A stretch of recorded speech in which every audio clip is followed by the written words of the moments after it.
কৰাতকে আমাৰ যিসমূহ প্ৰতিনিধি আমাৰ সমস্যা সমাধান কৰিবৰ কাৰণে আমাৰ হৈ মাত মাতিবৰ কাৰণে সেইসকলক যি চৰকাৰ গঠন কৰিছিলে সেই প্ৰতিনিধিসকল এতিয়া বৰ্তমান শুই আছে। এই আন্দোলনটো আচলতে হ'ব লাগে সেই প্ৰতিনিধিসকলৰ ঘৰৰ সন্মুখত অসমৰ 126 জন যি MLA আছে সেই MLA সকলৰ ঘৰৰ সন্মুখত অসমৰ যিসকল দল সংগঠন আছে সেই দল সংগঠনে গৈ তেখেতসকলৰ ঘৰৰ সন্মুখত ধৰ্ণা দিব লাগে।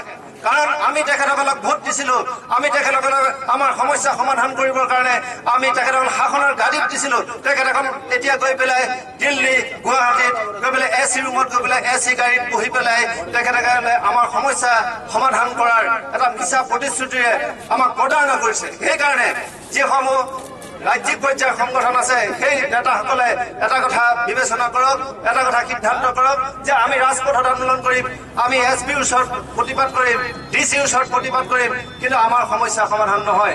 আমাৰ সমস্যা সমাধান কৰিব আমাৰ চৰকাৰে, চেন্ট্ৰেল গভৰ্ণমেণ্ট, ষ্টেট গভৰ্ণমেণ্টে, কিন্তু সেইসকল লোকে কিন্তু আমাৰ সমস্যা সমাধান কৰাতকে সমস্যাৰ সৃষ্টি কৰিছে।